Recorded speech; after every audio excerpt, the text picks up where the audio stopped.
Hi everyone, please remember to say your outlet before you ask your question and raise your hands.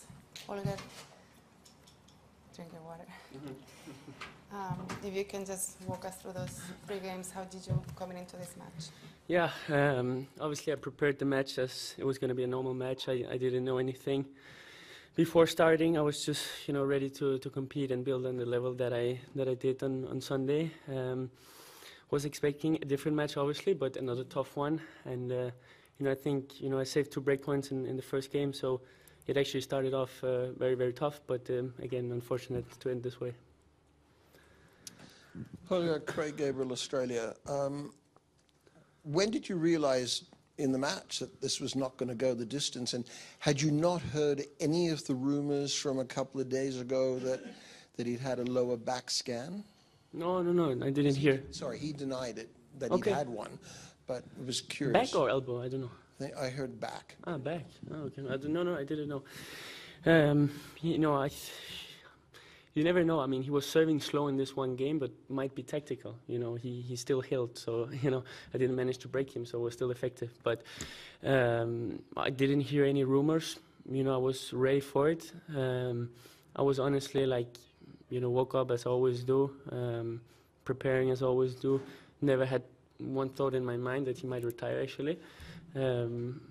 So of course it's very, very unfortunate for the fans because it's a tough one, but again, good for my legs.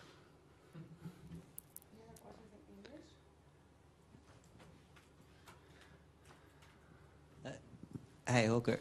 I noticed Boris likes to stand up a lot. And he's often the only one standing in the stadium. Is he trying to get your attention? What's going on there?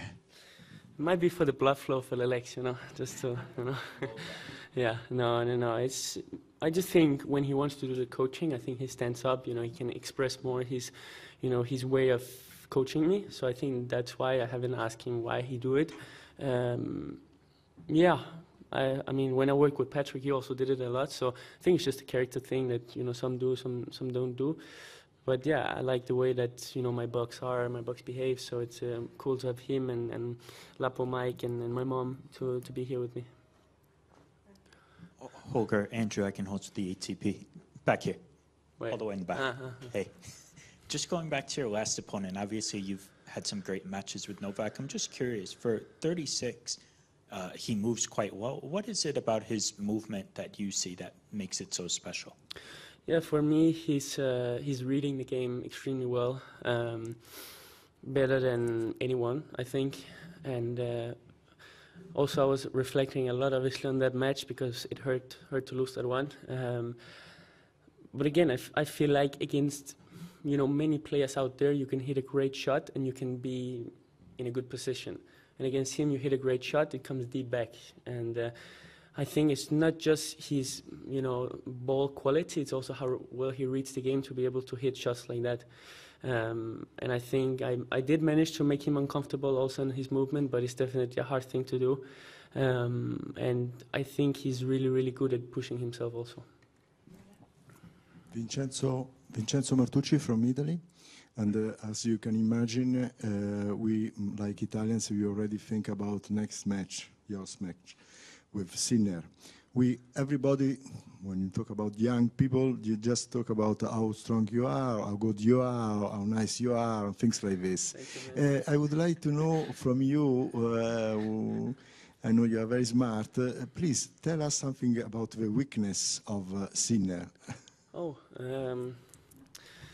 You never want to say weakness because, obviously I know what he disliked more on the court. And of course I'm not going to say that. Of course I'm not going to say that. That's not how tennis works. You don't say these kind of things. So I think he has so many strengths that it, protects his weakness. I think, all the players has their strengths and the things. Maybe you wouldn't call it weakness, just the thing they dislike a little bit more than other things. Me too, I have it also. And I think, he protects it very well. I think, let's say Stefanos also, he has few things on the court that he likes more than others, but he tries to protect this as good as possible. and I think that's why we're in the finals and the 8 best players in the world, because we show our strengths most of the time. To him, excuse me, following that, to him it's better to play on this surface. Do you think this is his best surface? For Sinner, or? Yeah, for Sinner. I think he made the best results on hard courts, if I'm right. To be honest, no, maybe Wimbledon next year, maybe grass. But to be honest, like Alcaraz, all-court player, there's not one surface that I would prefer to play him on, to be honest. You know, he can do whatever he wants on the court. You know, he can hit a great forehand, great backhand, great volley, great movement, serve, everything. So for me, it's obviously more tough as we're in Italy to play him. But you know, that's what it is. I'm just gonna prepare. Andrei Pankov, Champion.com. Stefanos says a few days ago that ATP Finals more important tournament than Grand Slams. What do you think about it? Well, About these tournaments. sorry? In your opinion, what is the most Yeah. important?